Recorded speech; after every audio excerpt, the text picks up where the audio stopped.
Hello everyone, I'm Chris Miller, this is England and Arsenal goalkeeping legend Mr David Seaman, and this is Ponytails, the football news, nostalgia and chat show brought to you each week by SpottoCash.com, the skill-based online spot the ball competition that hands out £10,000 to a winner every single week. And news for you, David, I don't know if you know this, we're going to be giving away £100 to 10 runners-up as well this week and over the next 4 weeks. That's pretty cool. Yeah, that's cool. Just giving away money, that's what we do here. Let's get stuck into some football. We've had the international week, we've had 2 games, 2 wins, yeah. Yeah, for me, 2 wins. Yeah, okay, performances. And we're into the World Cup. And qualified for the World Cup, yeah. Performances could have been better, I'm sure. But, you know, there's just so much negativity around England. I don't know why. You know, we haven't won anything for a long, long time. It's like, why is there? I've been included in that as well. You know, but all of us, well, it's not all of a sudden. It's like every time there's a Euros or a World Cup, you know, people are saying, "Oh, can we win it?" It's like, well, just have a look back at what previous tournaments we've been in and how we've fared. Yeah, it's like just keep that. It is quite an easy pattern. You can go look at the tapes. Yeah, I mean, like it is right there. And also, I mean, these guys. There is this transition process we talk about of these. They are the kind of the young lions. They're a lot of debutants over the last couple of years. We've had a lot of instability with different managers. It's there needs to be a sense of probably taking the weight off of these guys. A little bit, because you see a lot of players not playing with fear, but they're not as confident as what they are when they're with their Premier League teams or their own teams. I think the pressure gets to them a little bit, and they're a little bit afraid to express themselves like they normally do, and they always take the safe route. Can you talk me through what you think that might be? Because it is that feeling, that confidence they exude when they're with their clubs. Obviously, a place that they're training week in, week out with the players that they play with so often. Is it that stress and that kind of lack of confidence of being able to do it on a different stage and on a stage where they don't know that sort of have that telepathic kind of a little bit. It's a little bit of both. Players. It's a little bit of mental strength as well. Being able to cut out the external pressures, and still produce your game. That's one of the hardest things, and especially with England because the pressure is massive. Everybody's always calling for this player to come in and that player to come in, but trust me, it's not easy when you come in. It's there's a huge pressure there. With all the media spotlight, all the fans and all the phone-ins and everything. It's big. It's even bigger now than what it was when I was playing. And trust me, it can get you if you know you've made a mistake or you're not playing very well. It can make you a little bit nervy. Definitely. I mean, but at the end of the day, we got 2 wins and qualified. I mean, we've got to be happy about that. I know the performances weren't like these sparkling sort of destructions of these small teams or anything, but we did the job. Yeah, we did the job. Okay, the group wasn't extremely difficult, but you still got to go to these places. Like we saw over the weekend, you go over to, was it Slovenia, and play on a plastic pitch. Yeah. Lithuania, sorry. Yeah, you go to Lithuania, playing that on a plastic pitch, and it's like, I hate plastic pitches. Well, what is that like? Did you play one at QPR? Yeah, my first season at QPR was on that. Okay, that was bad. That was like this. Really? It was because it was like that. When they didn't really know how to do it. That was like it's like cement and then some carpet. Yeah, from B&Q or something. Just put it on there. That'll do. What's that like? I mean, obviously they're a bit more modern now, but it is different. It is, It's a lot different, and if you watch, you'll see that the guys have to strike the ball a lot different. They'll play a lot of passes with the inside of their foot rather than the instep. There's a lot of stuff like that, and it is a total different game, and it still is. I feel it's still an advantage to the home team. Your golfing partner and good friend Ian Wright has said still that we're going to win the World Cup. He believes we're going to win the World Cup. Is he just joking, or do you think he actually still just is overly optimistic England fans who always thinks it's possible? I think Ian's like me. He's like every England fan. We want to win the World Cup. We would love to win the World Cup. And why not as well? Why not dream? Yeah, you've got to. At least we're there. Yeah, we're in. I mean, you think like Greece went and won the Euros that time. I mean, Denmark. Iceland beat us in the last big competition, and again. But it's you've got a chance. But then when you look at all the teams that are really struggling to qualify, I still think that Argentina are really struggling to actually get into the playoffs. Yeah. never mind qualifying automatic. Great to see that. I know, exactly. Yeah. Like Somebody asked me, like Scotland or Argentina into the World Cup, and I went Scotland all day long. Yeah, of course. Oh my God, yeah. But that's not happened either. So no, yeah, it's a shame. Yeah, it's a shame. It's funny how I don't know if you get this sense, but like as an Englishman, I don't know if I do this and anyone else. I kind of root for the other home nations, whereas I know they really don't for us. I know. What's that about? I was like, Scotland, like really bad for them, and they're like. I know they hate us with a passion. I was once in an airport in Scotland coming back from salmon fishing, as you do. Yeah. And Scotland were playing the next game, so there was a lot of Scottish guys coming down on the plane. And then luckily I was in a corner because this guy turned around, he got Scotland shirt on, kilt, the whole lot. And then on the back of his shirt, he'd got all these different goalkeepers on the back of his shirt. And then I looked again and I was like, oh my God, they're all like goalkeeping mistakes that have let England down, so there was like Shilton and blah blah blah, Clemens blah blah blah, Seaman, Pearce, all that, Stuart Pearce's mistake when he'd kicked the ball over when he missed the penalty, Southgate, and I was like, oh my God, that's like twisted. Wow. That is really, did you go and talk to him? I didn't know. You're like, there was about 20 other of them as well. I was like, just stay in this corner, keep your head down. A man living with a lot of hatred. Yeah. Speaking of men living with hatred, I wanted to talk to you a little bit about some of the things that are going on with the NFL and politics at the moment. And the way professional sport, you having played at the absolute highest level in English football and international football, seeing what's going on with the NFL, I'm not sure if you've been able to keep up. This is with the kneeling and basically the president and vice president and other members of the political establishment essentially denouncing the protests and also trying to wade in and saying leave the stadium, telling fans to leave the stadium, telling them to boo. The players are having to come out and sort of do. It's just a funny mesh of politics and sport at the moment. It could be a way that I think we've been going this way for a while, especially in the States. But is there anything that you've seen in English game when you were playing? Was there ever any issues with people who held certain beliefs and were maybe uncomfortable in doing certain things, whether it was a memorial or a remembrance or this, that and the other? And do you see this as becoming a problem potentially over here as well? I suppose it could become a problem, but I think with the guys that are kneeling down, okay, that's their choice, and just leave it at that, because if it starts getting any further, like what you said about the crowd leaving or the crowd booing or whatever, you're going to start getting into the grounds of disrupting your performance on the field.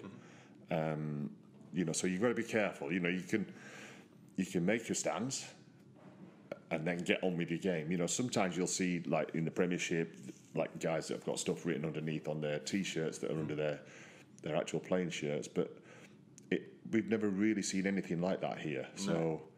Because you refer there to sort of more personal beliefs, personal protests and certain things. And again, like you probably say, like whether you agreed with it or not, you'd support their right to do whatever they want. And if they have repercussions, say taking their shirt off and getting yellow card, that's what you get. But when it comes to something more of a sport versus a regime, people say keep it separate, but you'll never be able to keep it separate. Yeah. But don't let it start affecting what people are paying money for, like to watch the games. Hard-earned cash, yeah. So if your club let you, that's the first thing, because normally, like when I was at Arsenal, you weren't really allowed to do anything like that, you were told. But, if the club are okay with it, just as a little bit of a statement, statement, but then leave it before the game. Yeah, because you just don't want it. You don't want it affecting your game because then that could adversely affect careers and everything, and bring everyone else down. It's interesting to get your take because it's a very prevalent thing at the moment and something which you're kind of keeping an eye on at the moment, just because it's the way sport is meeting politics and the hope that there can be some resolution and the coverage it's getting. Is going to spread to other countries. Yeah. There's no doubt about it. Well, we've already had it at Wembley. I mean, they took the knee that first weekend at an NFL game at Wembley, and it was covered massively. They've already, sort of broken the borders. But interesting to get your take. Going to take you on to some Twitter questions. All right. Here we go. We've got Jack Michaels. He asks, if you weren't a football player, what job would you have done? Well, when I was 19, obviously I got released by Leeds, and I got told I wasn't good enough. So that day I went home, I cried my eyes out, and I was thinking, like, what the hell am I going to do? And my Saturday job before that, before I started playing football with Leeds, was a baker's delivery boy. Okay. And that's what I honestly thought I was going to do. I was going to start working in the bakery, because my mum owned a greengrocer's shop, which had fresh bread delivered. So I knew the guy. I'd worked with him, every other Saturday or every Saturday before I joined Leeds. And I just thought, well, that's going to be me, because I left school with no qualifications, started straight away at Leeds, and then went straight into football, and then to get told you weren't good enough, that was devastating. Yeah. And so baker's delivery boy or baker. Well, so I mean, is Celebrity Great British Bake Off going to be I like that. We need to see it. We need to see what you've got the cupcakes. I'll deliver the food, but don't make it. Not touching the recipes. Very interesting. Second question, Twitter, Tim Helmsley. Would you ever go into coaching? And if not, why not? I think I know just from chatting to you before about this, but yeah, what's your thoughts about coaching and what would you do with that? I'm getting to the stage now where I'm thinking I've got so much to give, to anybody really, that I should do something. My first experiences of going into it weren't good. I started doing my badges, my qualification badges or coaching badges, and I got told I had to do my outfield coaching badge before I could do my goalkeeping coaching badge, which riled me up. Right. So I just stopped. Kind of. Really strange, because the outfield players don't have to do the goalkeeping badge, but whether it's changed now, and hopefully it has, but I would imagine it hasn't. And so that just rubbed me up the wrong way, being a Yorkshireman, and it's like, why? Yeah. And so then I stopped, and then I went to Arsenal and did a few sessions with the young goalkeepers there, and with my good friend and great coach Tony Roberts, who's now at Swansea. And then he left, and that's just faded out a little bit. So I'm in the process of, there's a couple of little things that might develop, but we'll have to see. Oh, professional error. Phone's going. That's very interesting, though. I think it would be, well, obviously we'd love to see you back in football and in coaching as well. I mean, whether it's something that you would do, not necessarily in front of the scenes as opposed to behind the scenes where you're working with the goalkeepers and stuff. Yeah. No, it'd be interesting. I mean, is it something you're going to go back to get the badges if they've maybe changed the way they do it? I won't go get the badges. No, because I don't want to do full-time coach. I'd rather be, because I've got another life outside football. Yeah. So I'd want it to be part-time. And which is what I was doing up at Arsenal, but it didn't work out, and so that's all I'd want. I got offered Chelsea's job a long time ago when Petr Cech was there as a full-time goalkeeping coach, but I didn't want it.